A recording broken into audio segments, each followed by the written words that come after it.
पहला जल सादा, घर से पानी लेकर गए, जल लेकर गए, शंकर को चढ़ाया। वो हमने घर का अपना एड्रेस बता दिया। भगवान शिव को जल चढ़ाकर अपने आनंद के लिए शंकर से कुछ प्राप्त कर लिया। दूसरा जल, जल के कलश में थोड़ा सा इत्र डालकर शंकर को जब समर्पित करते हैं तो महाराज घर में अगर कोई व्यक्ति बहुत रोगीला है, बहुत रोगीला, एक शिव महापुराण में, स्कंद पुराण में, नर्मदा पुराण में, भविष्य पुराण में, अग्नि पुराण में, नारद पुराण में, बरहा पुराण में, वामन पुराण में जितनी चीजें लिखी गई है, एक एक प्रैक्टिकल कर देखो तो शिव महापुराण, स्कंद पुराण का यह भाव याद करिए कि एक लोटे पानी में इत्र मिलाकर, जल में इत्र मिलाकर, बहुत रोगीला व्यक्ति, बहुत बीमार व्यक्ति है, एक लोटा पानी उसका हाथ का स्पर्श कराकर शंकर को चढ़ाना प्रारंभ कर दीजिए। महाराज केवल 5 या 7 दिन चढ़ाओ और वो 7 दिन के बाद में उस बीमार व्यक्ति का क्रम देखिए कि उसमें कितना आराम लगा है। औषधि दवाई काम करना प्रारंभ करी कि ना करी, केवल इत्र समर्पित, इत्र का जल। तो पहला जल सादा,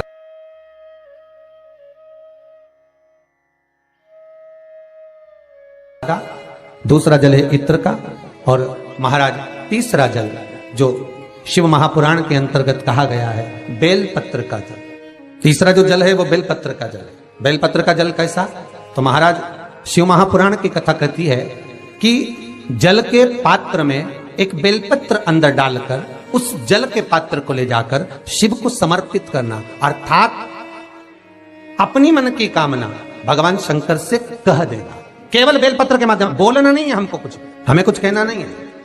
3 तरह का जल का जो व्याख्यान वर्णन किया गया, एक सादा जल जो भगवान को कहा, आपने अपना एड्रेस बता दिया, आपने अपने मन का भाव बता दिया। इत्र का जो जल चढ़ाया गया वो केवल रोग मुक्ति के लिए चढ़ाया गया। और तीसरा बेलपत्र, अगर उस जल में एक बेलपत्र भी पड़ी हुई है और वो बेलपत्र पड़ा हुआ जल आप जिस भाव से चढ़ा रहे हो, जिस कामना से चढ़ा रहे हो, शंकर वो कामना आपकी पूर्ण कर दे।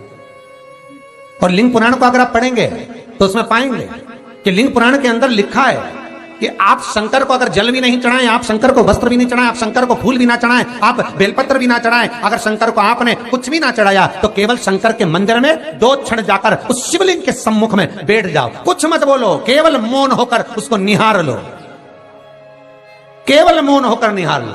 बहुत बहुत जो हनुमान जी महाराज को 3 तरह की माला समर्पित होती है, एक आंकड़े के पत्ते की, दूसरी बेलपत्र के पत्ते की, तीसरी पीपल के पत्ते की।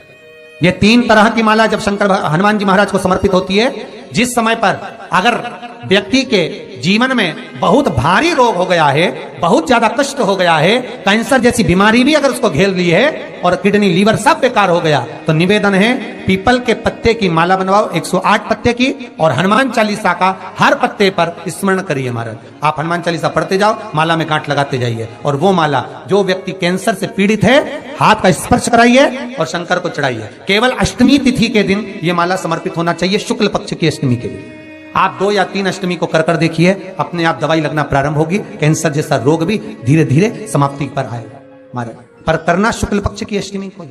महाराज कोई बच्चा एग्जाम में बैठ रहा है, सीए की पढ़ाई कर रहा है, कोई बहुत बड़े एग्जाम में बैठा, पास हो ही नहीं रहा, बहुत हार गया, बेलपत्र की माला चढ़ाई।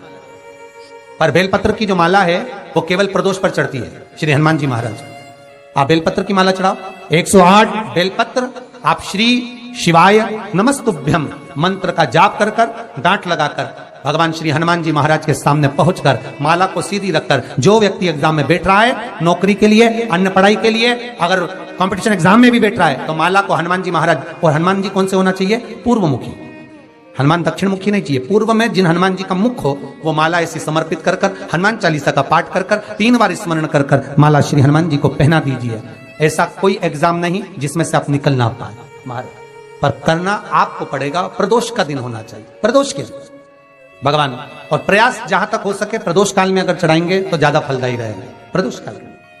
तीसरी है आंकड़े की माला महाराज। आंकड़े के पत्ते की जो माला होती है, ये माला कार्य की सिद्धि के लिए होती है।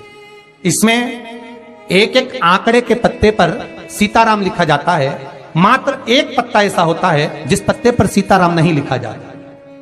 108 पत्ते में से एक पत्ता, बस उस पत्ते को हथेली में रखकर उल्टा हाथ आपको रखना है और अपनी कामना कर उस पत्ते को बांध देना है। ये जरूरी नहीं है कि 25 के बाद बांधो, 50 के बाद बांधो या 100 के बाद बांधो, आपकी मर्जी पड़े उस खाली पत्ते को कहीं पर भी बांध दीजिए और उस माला को अपनी कामना कर कर श्री हनुमान जी महाराज को समर्पित कर दीजिए महाराज। इसके लिए कोई तिथि, कोई दिन, कोई वार निश्चित नहीं है।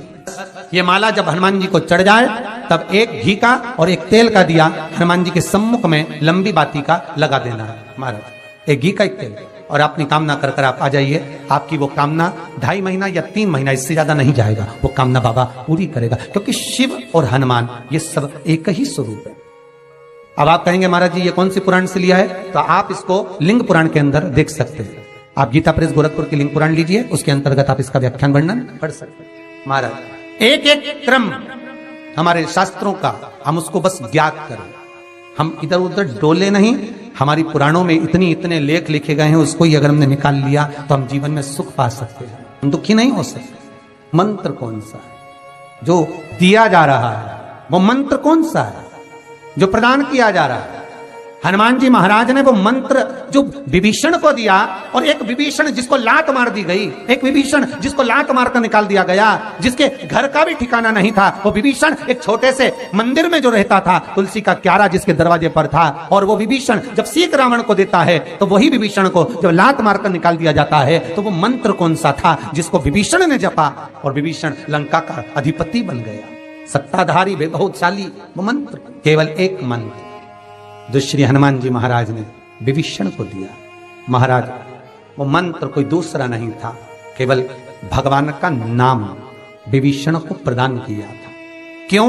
क्योंकि विभीषण के दरवाजे पर जब हनुमान जी महाराज पहुंचे थे, विभीषण के द्वार पर जब हनुमान जी महाराज पहुंचे तो विभीषण के दरवाजे पर जाकर क्या देखते हैं कि सब कुछ विभीषण के यहाँ पर है, और विभीषण लगा हुआ है, कभी यहाँ पर प्रणाम करता है, कभी वहां प्रणाम करता है, कभी विभीषण यहाँ जाता है, यहाँ नमन करता है, कभी विभीषण वहां नमन करता है, कभी विभीषण इस स्थान पर जाता है, विभीषण यहाँ मत डोल रहा है, ये हनुमान जी देख रहा है। घर में दिखाया तो वास्तु दोष है, क्या करें, पाइप तोड़वा के इधर का इधर कर दो, सीढ़ी तोड़वा के इधर कर दो। राशि में दिखवाया तो ग्रह दोष है।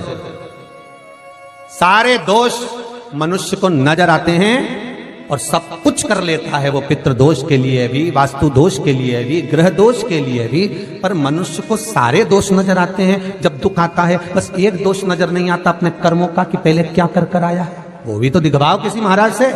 महाराज जी बोल देंगे पितृदोष है, महाराज जी कह देंगे वास्तु दोष है, महाराज जी कह देंगे ग्रह दोष है, महाराज जी कह देंगे ये दोष है, पर महाराज से एक दोष अपने को अपना छाटना है कि मेरे कर्म का दोष कौन सा है। मैंने पत्रिका दिखवाई, महाराज जी ने कहा वो भी करा, मैंने ये उन्होंने बताया वो भी करा, मैंने ये व्रत करा, मैंने वो उपास करा, पर अपने कर्म का दोष भी तो देखो कि दोष कौन सा है। दरवाजे भी बदल दिए, सीढ़ियां भी बदल दी, वास्तु शास्त्र वाले को बुलाकर घर भी बदल दिया, 50 बार मकान भी बदल दिया, सारे दोष हमने देखे, पर भीतर का दोष नहीं देख पाए कि हमारे कर्म का दोष क्या है। जो पूर्व में कर कर आए हो वो कर्म का भोग मनुष्य के शरीर में भोगना पड़ेगा, और मनुष्य के शरीर मिलता ही काय के लिए है, एक भगवान का भजन करो और दूसरा कर्म का भोग भोगो, इसके सिवाय है ही क्या।